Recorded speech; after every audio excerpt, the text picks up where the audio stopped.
It's a new day, and that means new stories from Ocean Story. Let's begin. I have never spoken my mind out loud, and unlike her, I do not allow myself to criticize the choice of names made by others, especially when it comes to people close to me. Nevertheless, my sister is convinced that my comments about hypocrisy are untenable, arguing that loving old names and referring to them as the names of older people are different things. Her accusations against me for allegedly misunderstanding the situation add spice to our discussion. Despite her assertions, she spends a surprising amount of energy defending her choice. At times it seems like this argument is not so much about names as it is about her personal experiences. She stubbornly continues to maintain that her choice of names is the perfect choice, even though discussion among friends and mom's group members is increasingly inclined to avoid the topic. Her insistence on defending the names seems to mask a deep-seated regret or rejection of her choice that she is apparently not ready to admit. The conflict of interest between traditional and modern approaches to name choice becomes even more apparent when she contrasts names like Walt, Henry, Harold, Esther, or Ruth with names that seem overly pretentious or ridiculous because of the unwarranted use of apostrophes or non-standard spelling. In her eagerness to emphasize the value of old names, she fails to realize that Barbara and Douglas are not at all outdated or irrelevant. On the contrary, they possess classical beauty and time-testedness. The irony of the situation reaches a climax when she compares vintage names with modern trends, referring to movies that seem new to her when in fact they are already part of the cultural heritage. This emphasizes the difference in perception between generations and how quickly times and tastes change. I have never spoken my thoughts out loud, and unlike her, I do not allow myself to criticize the choice of names made by others, especially when it comes to people close to me. Nevertheless, my sister is convinced that my comments about hypocrisy are untenable, arguing that loving old names and referring to them as senior citizen names are different things. Her accusations against me for allegedly misunderstanding the situation add spice to our discussion. Despite her claims, she spends a surprising amount of energy defending her choices. At times it seems like this argument is not so much about names as it is about her personal experiences. She stubbornly continues to maintain that her choice of names is the perfect one, even though discussion among friends and mom's group members is increasingly inclined to avoid the topic.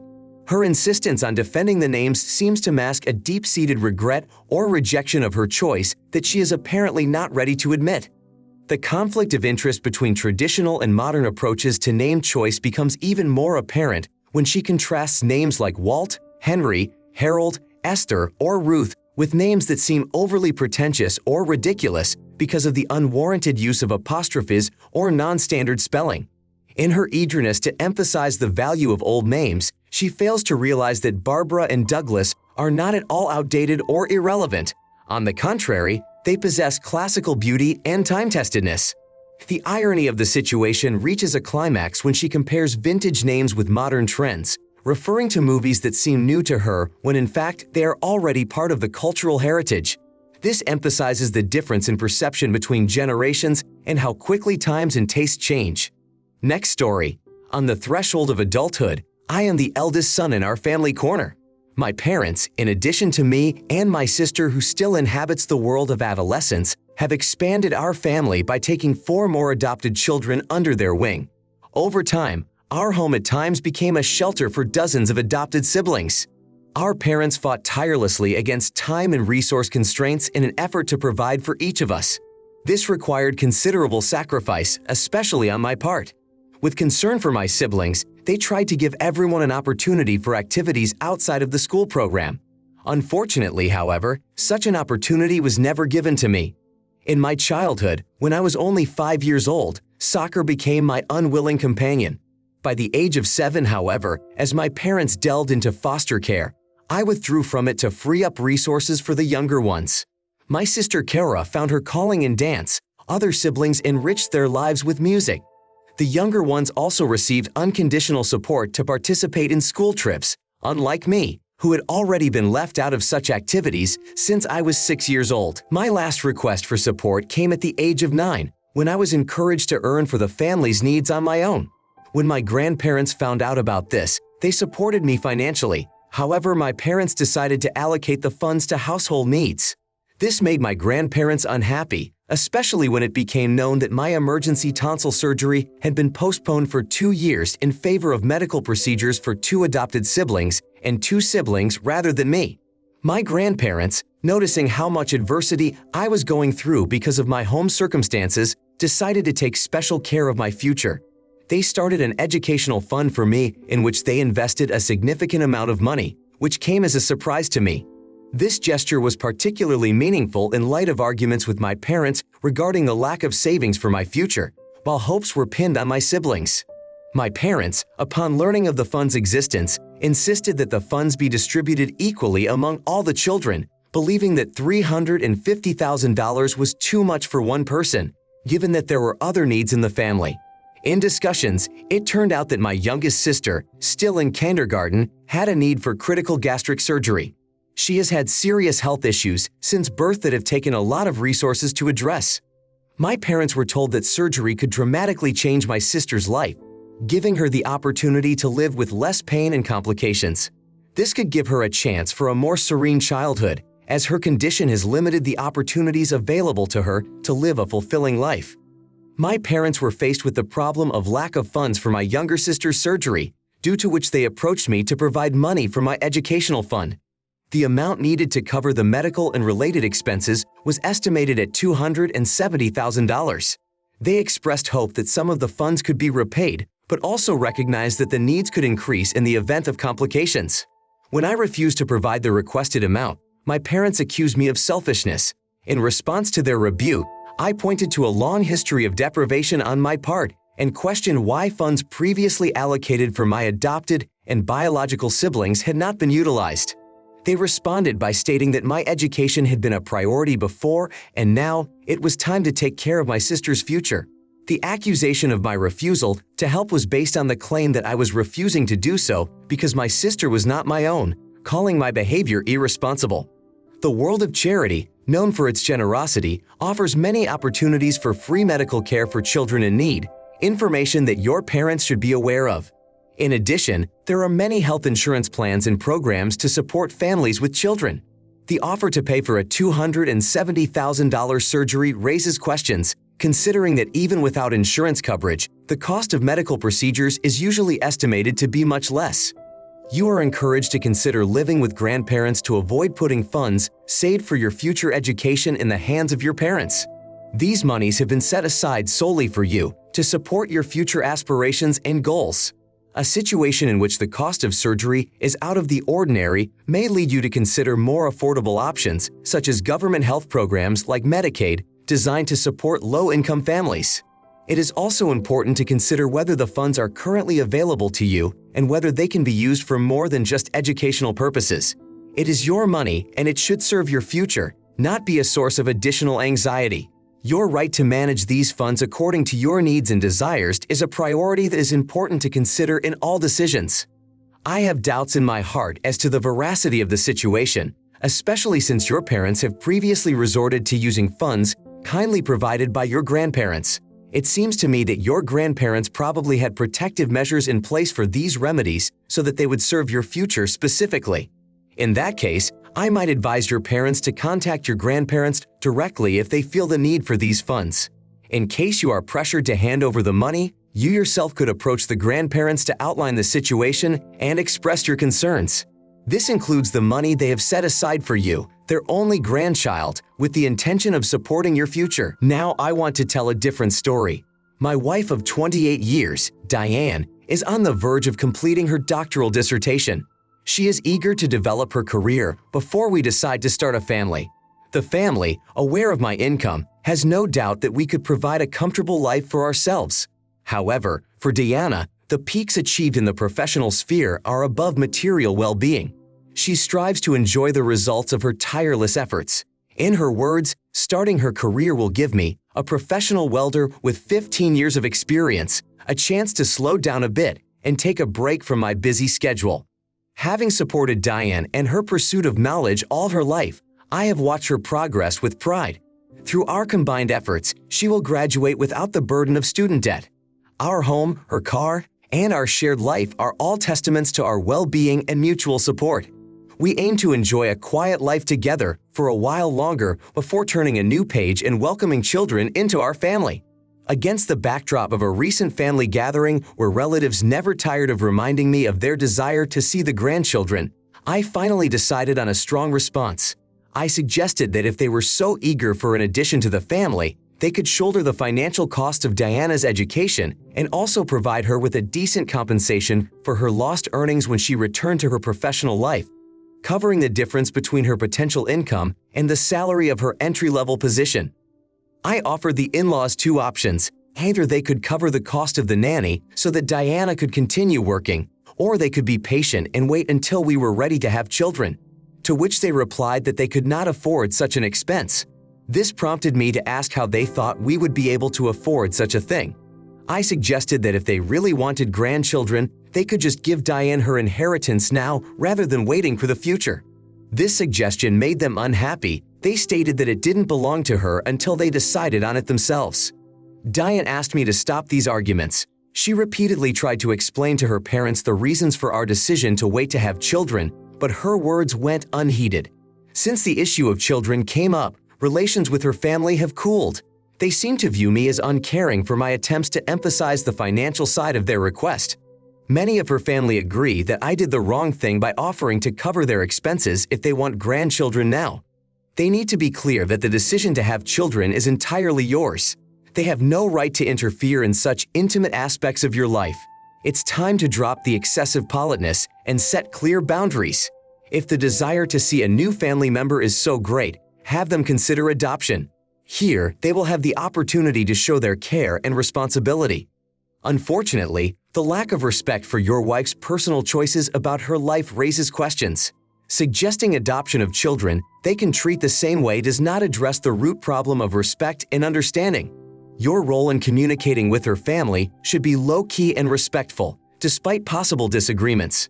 Statements regarding financial matters and personal decisions were perceived as inappropriate. Open discussion of money matters and reproductive plans should not become the subject of other people's interference. The importance of setting clear boundaries in these matters cannot be overemphasized, especially if you are considering expanding your family. My next story. At the age of 22, while my sister turned 26 and her chosen one turned 30, I wanted to add some details to our family history. From the moment I entered puberty, my breasts became noticeably larger, which set me apart from my otherwise frail build and modest height of 5 feet 2 inches. This combination made me feel awkward and disproportionate for most of my life. In an effort to hide my peculiarity, I dressed myself in wide-hooded sweatshirts and t-shirts, trying to disguise my silhouette as best I could. My closet was full of clothes chosen not for aesthetic reasons, but out of deep-seated shame and disgust at my own body, which I had been working to improve since I was 16. My main goal was to reduce my breasts, and last year, after saving up the necessary funds, I finally realized my dream. Although they were still somewhat larger than average, I had never felt as comfortable and happy in my body as I did now. The burden that seemed unbearable seemed to evaporate, leaving behind only relief. So, last weekend, when my sister and her husband came to visit our family, we decided to celebrate with dinner at a restaurant. The dinner was not particularly lavish, but the place was appealing in its own way.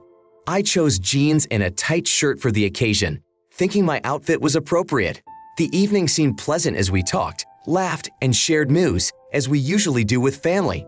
As time went on, however, I began to notice an increased attention from my brother-in-law that made me feel very uncomfortable.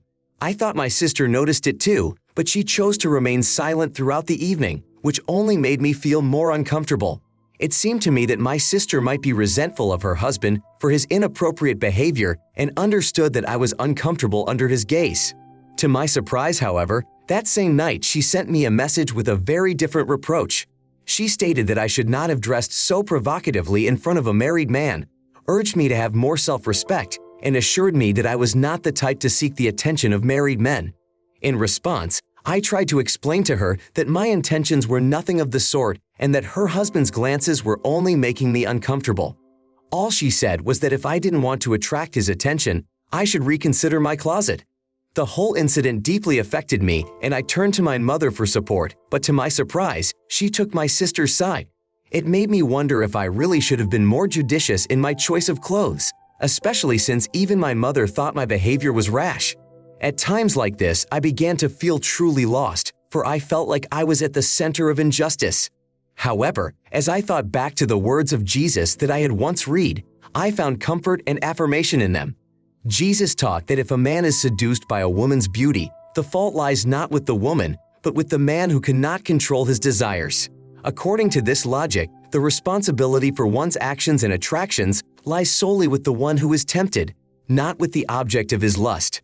This reminder came in handy, reaffirming to me that there is nothing wrong with dressing the way I like and that choosing clothes that make me happy and confident is my right. Whether it's a tight shirt or a low-cut dress, the key is to make me feel good about myself and fit the context. After all, expressing myself through clothing is not a crime, but a way to emphasize my individuality and beauty. Your narrative does not contain the slightest hint of scandal. It is striking how society, as represented by your sister, makes demands on women in public to hide their outlines, as if her spouse's lack of self-control is your problem. Reflecting further, there is the question of where to draw the line. Assuming your clothes become less conspicuous, but then your face attracts undue attention, should you hide it as well? Obviously, the situation seems absurd when mundane clothing choices provoke inappropriate stares. This is not a problem you need to address. It's really sad that your mother and sister have chosen to rebuke you for what should be seen as natural. In fact, if anything, the problems lie in the behavior of your brother-in-law, whose views have become the subject of discussion, not in you or your appearance. The responsibility for the uncontrollable stares and unwillingness to look away lies solely with him. A story that really surprised me. I'm 36 years old. The story began the very first day I unknowingly became part of a new family, thanks to my birth parents' decision to adopt. Raised in a family environment where I was surrounded by caring adoptive parents, I grew up in an atmosphere where a healthy lifestyle was not just encouraged, but accepted as the natural norm. It wasn't about an obsessive pursuit of physical fitness ideals, but rather a natural choice to eat right and a preference for walking outdoors, without being overly obsessed with sports or regular trips to the gym. Sports became a habit for me, although I never treated it as something central to my life. Over the years, I had a deep desire to learn more about my roots, about those who had given me life, but fate had decreed that my past remained a mystery to me until a certain point. That all changed one day when, as a birthday gift from a colleague, I received a DNA testing kit. Despite my initial doubts, I decided there was no harm in trying to learn more about my ancestry. To my surprise, I discovered not only that I was adopted, which was unknown to me until then, but also that I have a sister with whom we share blood ties. The discovery was even more surprising when I learned that I had 3 more sisters and a brother. The sister who first found me became the bridge that connected me to my newfound family, and after months of exchanging messages and advice from my father, I decided to meet. When I arrived on their doorstep during the vacations, I thought for a moment that I had the wrong address. But a picture of warmth and anticipation appeared before me. My new family, complete with brothers, sisters, parents, and grandparents, gathered to welcome me. They had all, as one, faced the challenges of morbid obesity, but that didn't stop them from spreading an aura of acceptance and love that enveloped me from the first moments we met. Without meaning to make a direct comparison, my thoughts involuntarily painted an image of my birth mother reminiscent of darling Kate from What's Eating Gilbert Grape.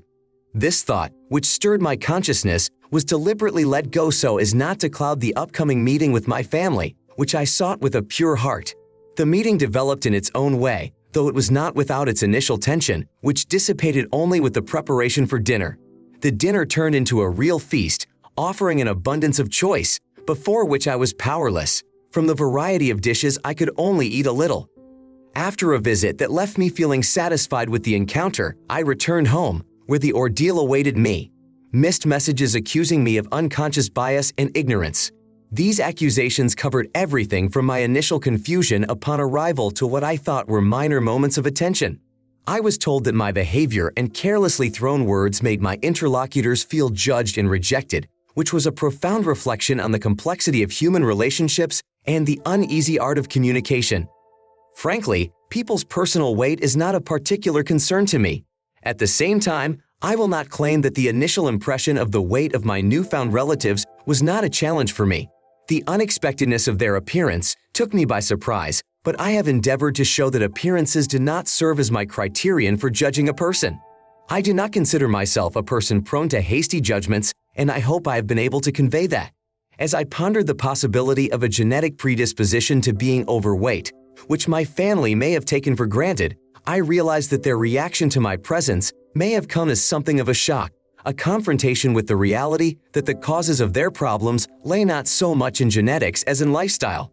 This moment of realization is often hard, and people instinctively seek to protect themselves by blaming others instead of taking responsibility for their own actions.